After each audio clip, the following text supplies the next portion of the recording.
Hello दोस्तों, आप सभी का स्वागत है हमारे YouTube चैनल एक कहानी पर। आज हम आपके लिए लेकर आए हैं एक नई कहानी। पर उससे पहले दोस्तों प्लीज़ हमारे चैनल को सब्सक्राइब कीजिए। शैलजा अपने कमरे में सभी कपड़ों को जल्दी जल्दी तह लगाती जा रही थी। साथ ही साथ अपनी आंखों में से आ रहे आंसू भी पोंछती जा रही थी। इतने लोगों के सामने सासू माँ ने किस तरह से उसे झिड़क दिया, जैसे वो कोई घर की नौकरानी हो। सिर्फ एक मदद ही तो मांगी थी।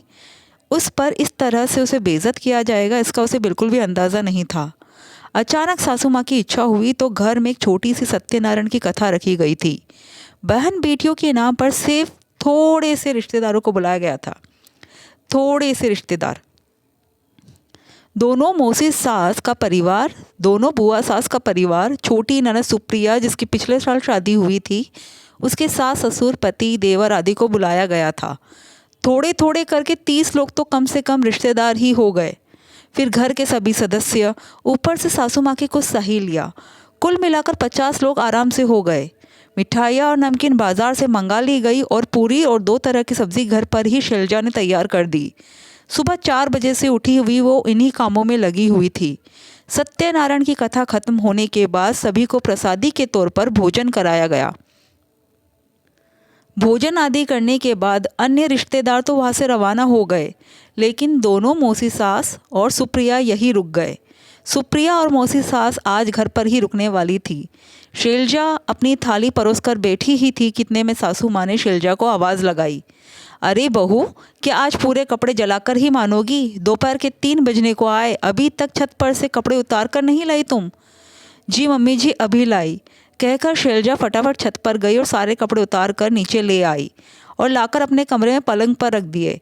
कपड़े तय करने की हिम्मत अभी नहीं थी। बहुत ज़ोर से भूख भी लग रही थी, इसलिए कपड़े वही छोड़कर फटाफट रसोई में आ गई और खाना खाने बैठ गई। अभी 3-4 निवाले ही पेट में गए थे कि सासू माँ की आवाज़ आई, बहू, ये कपड़े यहाँ क्यों फैला रखे हैं? इन्हें हटाओ। सुनकर शैलजा ने कहा, जी मम्मी जी, 5 मिनट में आई।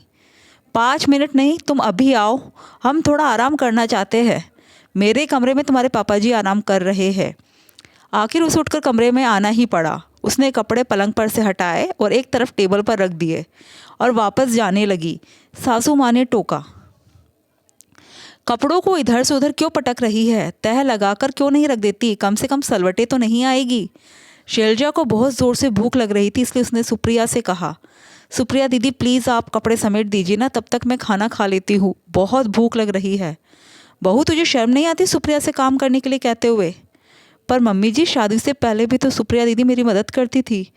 पहले की बात कुछ और थी, लेकिन अब नहीं। लोग क्या कहेंगे कि ननद से काम करवाती है? अपने ससुराल का भी काम करे और तुम्हारे घर का भी। वो भी इंसान है।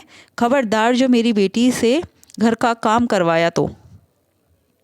सासू माँ की बात सुनकर मौसी सास ने भी हाँ में हाँ मिलाई। सुप्रिया ने यहाँ तक कह दिया, भाभी, मैं अपने ससुराल का काम भी करूँ और आपके घर का भी। माफ़ करना, मैं कोई नौकरानी नहीं हूँ। आपके कपड़े हैं, आप ही तय कर लो। फिर अपनी मम्मी से बोली, मम्मी आप तो बाहर चलो, हम तो बाहर बैठकर ही आराम कर लेंगे, कहकर चारों हॉल में आकर बैठ गई। इधर शैलजा को गुस्से के साथ साथ रोना भी बहुत आया। पहले कपड़े तय लगाने ही शुरू कर दिए। कपड़े तय लगाते वक्त मन ही मन कई विचार दिमाग में आ रहे थे। सिर्फ एक मदद मांगने पर अगर ननद रानी नौकरानी हो गई तो मैं क्या हूँ? जब सुप्रिया की शादी के 3 महीने बाद उसके ससुर जी का रिटायरमेंट था तो उन्होंने काफ़ी बड़ा प्रोग्राम किया था। तब भी मैं जब तक वहाँ रही तब तक उनके घर में सुप्रिया की मदद में ही लगी रही। माना कि खाने के लिए हलवाई रखा गया था, पर चाय नाश्ता तो रसोई से जा रहा था और मैं बराबर वहाँ उनके साथ लगी हुई थी। अभी पिछले महीने सुप्रिया के सास ससुर की शादी की सालगिरह थी, तब भी 50-60 लोगों का प्रोग्राम था। उस दिन भी सुबह सुबह ही सासू माँ ने मुझे उनके घर पर भेज दिया ताकि सुप्रिया को मदद मिल सके।